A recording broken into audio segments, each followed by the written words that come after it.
He thought he was untouchable. Every time the courtroom doors opened, Bryce Rous walked in like it was his own concert, smirking, taunting, and acting as if the law itself was beneath him. To the families sitting just a few feet away, that smirk wasn't confidence, it was cruelty. But what no one knew back then was that Bryce's perfect performance was already collapsing behind the scenes. For years, he bragged that there was no proof, no witnesses, and no one brave enough to talk. But he was wrong, because one person, his own friend, had seen everything, and when he finally decided to speak, it would destroy everything Bryce had built. This is the story of Bryce Rous, the rapper who mocked justice until it came for him. When the cameras turned toward Bryce Rous, he didn't flinch. He smiled. Not the smile of an innocent man, but the kind that made even the judge stop mid-sentence. Inside that Kentucky courtroom, Bryce acted like it was all a game. He interrupted the prosecutor, argued with the judge, and laughed when victims' families cried. It wasn't just disrespect, it was a performance. You could almost see it in his body language, the arrogance, the confidence, the way he stared down the jury as if daring them to speak. Reporters called him the smirking rapper. Fans online claimed it was all part of his image. But behind that grin was something else entirely, a man who believed he had already won. Bryce wasn't just another defendant. He was a local rapper, known on the Louisville streets for his flashy lifestyle and defiant attitude. He bragged about living by his own rules, about being real when others weren't. But when the trial began, that same attitude became his downfall. Because while he smiled for the cameras, detectives were quietly closing in. They had a witness, someone who knew every secret Bryce thought he'd buried. And that witness wasn't just a stranger. He was one of Bryce's closest friends. But before that betrayal ever happened, the city of Louisville would be shaken by a crime so brutal, so senseless, that it would haunt investigators for years. And it all started one night in 2016. Louisville, Kentucky. Summer of 2016. A quiet night that would soon become one of the darkest in the city's memory. 3 people were gone.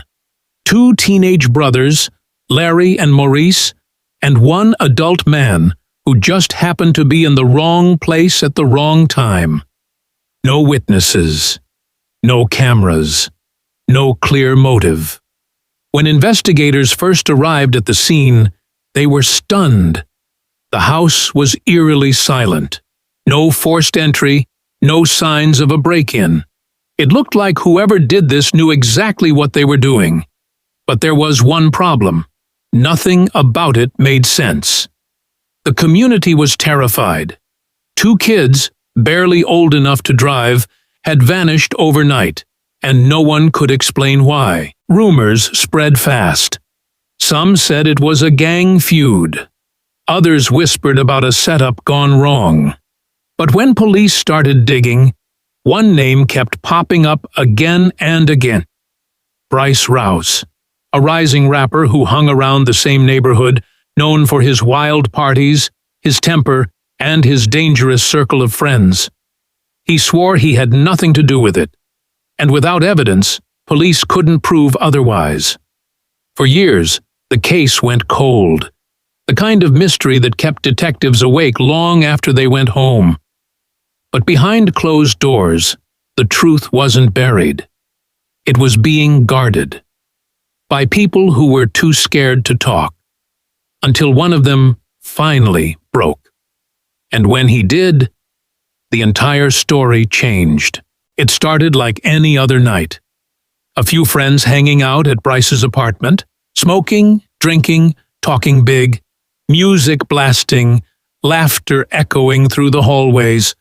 But underneath that party energy, something dark was brewing. Among the group were 2 teenage brothers, Larry and Maurice, kids who looked up to Bryce, who saw him as the cool older guy who made it out of the streets. But that night, everything changed. An argument broke out. It started small, just words, a little pushing, someone feeling disrespected. Then, a knife was pulled. Maurice picked it up in what one witness later called a defensive move. But Bryce saw it differently. He saw it as a challenge. He snatched the knife away and told everyone to calm down. But the energy in the room had shifted. Every laugh stopped. Every eye turned to Bryce. And then he said something that froze the room cold. No one understood at first. A vote? For what? Bryce looked around, his smirk returning. The air felt thick, heavy. Nobody wanted to speak. Antoine Carter, one of Bryce's closest friends, said no. But it didn't matter. Bryce had already decided what the outcome would be. The party was over, and what came next would scar everyone in that room forever. Because that's when the nightmare began. No one moved. No one spoke. The only sound was the hum of the ceiling fan spinning above the living room, a low, rhythmic buzz cutting through the silence. Bryce stood there, knife in hand, staring down the two brothers. His smirk was gone now. In its place was something colder, darker. He looked around the room and said it again. Every eye in that room dropped to the floor. Nobody wanted to answer, but everyone knew the wrong move could make them the next target. Antoine Carter tried to reason with him. He said, "This ain't right." But Bryce didn't want right. He wanted control. In that twisted moment, it wasn't a party anymore. It was a trial, and Bryce was the judge, the jury, and the executioner. Hands slowly went up, some from fear, some just to survive. Carter said no. Bryce stared at him for a long second, then turned back to the brothers. Those two words sealed their fate. From that point on, there was no mercy, no escape, no turning back. What happened next? No one in that room would ever forget. Because after the vote came the punishment, and it was carried out with chilling precision. Behind those closed doors, a brutal ritual began, one that would haunt Louisville for years. Once the vote was cast, fear filled the room. No one dared to breathe too loud. No one dared to look Bryce in the eye. He ordered everyone to move the brothers, Larry and Maurice, into the bathroom. Their hands were tied behind their backs, socks shoved into their mouths to keep them quiet. Blankets and sheets were laid on the floor, not for comfort, but for cleanup. Antoine Carter later said it was the moment he knew there was no going back. Bryce wasn't bluffing anymore. He was in full control. Maurice was first. Bryce forced him to his knees, talking in that calm, chilling tone, almost like he was teaching a lesson. He hit him over and over, as if trying to prove a point no one wanted to hear. Then, the knife came out. Carter said he looked away, but the sound, that dull, wet sound, stuck with him forever. No screams, just muffled cries through the sock. When it was over, Bryce turned to the rest and said, "Now you see what happens when you cross me." Then came Larry, his brother's blood still on the floor, eyes covered, hands shaking. He tried to fight, tried to break free, but Bryce was relentless.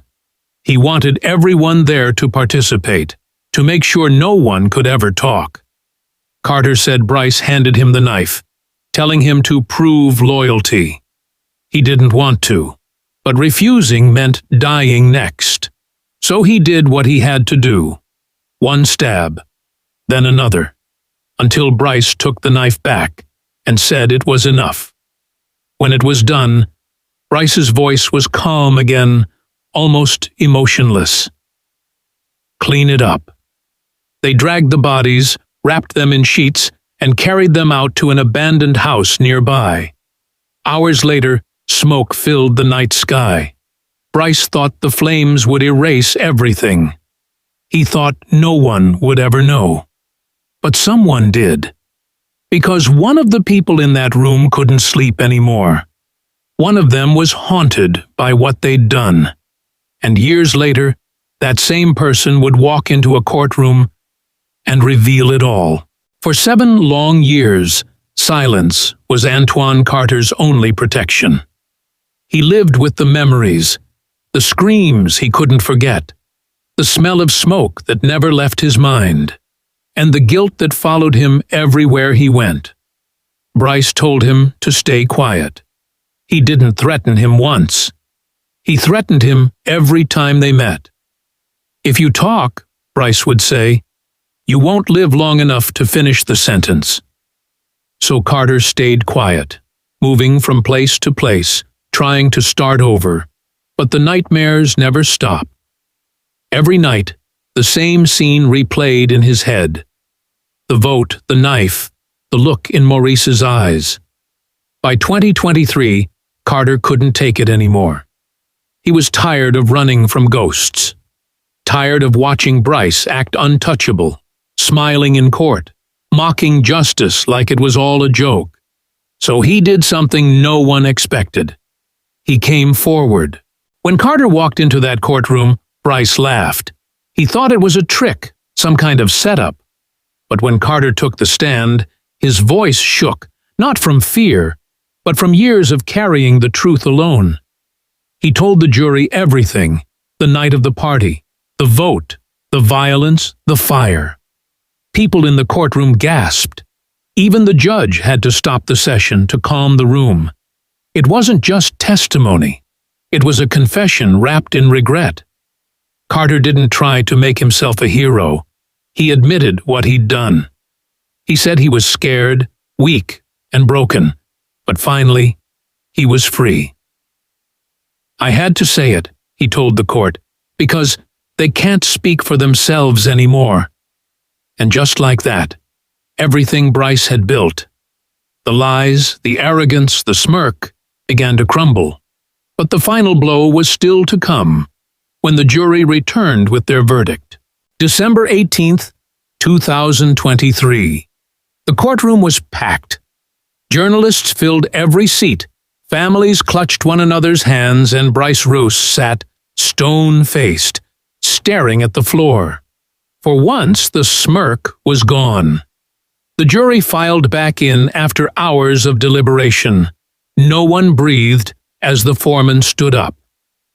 "We, the jury, find the defendant guilty on all charges." A quiet gasp rippled through the room. For years, Bryce had laughed at the system, mocked the families, and treated justice like a joke. But now, the joke was over. Bryce didn't move, didn't blink. He just sat there, frozen, as if the weight of his own arrogance had finally caught up to him. When the judge read the sentence, life without parole, you could see something shift in the air. For the first time, the victims' families felt the faintest sense of peace. Not joy, not celebration, just closure. Antoine Carter, the friend who finally spoke, stood quietly beside his attorney. His cooperation earned him a reduced sentence, 10 years, with a chance at early release. But even freedom wouldn't erase what he'd seen. The judge called Carter brave. He said his decision to tell the truth gave a grieving community the justice it had been denied for nearly a decade. Outside the courthouse, cameras flashed. Reporters shouted questions. Bryce was led away in cuffs, his head down, a final image that said it all. The man who once smiled through every hearing had nothing left to say. He thought he was smarter than the system. He thought he was untouchable. But justice, as slow as it may be, always finds its way. And for Bryce Rous, it finally did. But even after the sentence was read, one haunting question remained. Would you have had the courage to speak up if you were in Carter's place? The courtroom is empty now. The cameras are gone. But the echoes of what happened still linger. In the families who lost everything. In the friend who finally spoke. And in the city that still remembers the name Bryce Rous. People move on. Headlines fade. But stories like this never really end. They just sit quietly in the back of your mind, asking one simple question. What would you have done?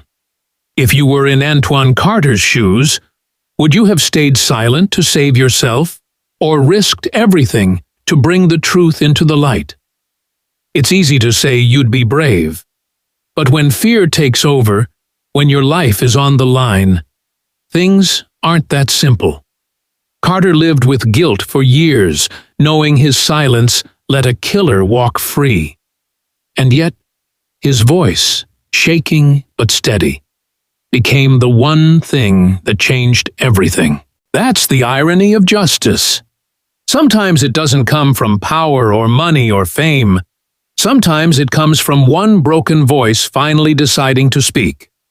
Bryce Rous thought he could bury the truth forever. He mocked the court, the victims, and even the idea of guilt itself. But in the end, it wasn't the police, the judge, or the jury that destroyed him. It was his own friend. The one person he never thought would turn, because the truth always finds a way to surface, even when buried under fear, fire, and lies. So now it's your turn. If you were Antoine Carter, what would you have done? Would you stay silent or speak? Let me know what you think in the comments below. And don't forget to like and subscribe for more gripping true crime stories. Click the next video on your screen, because the next case might just shock you even more.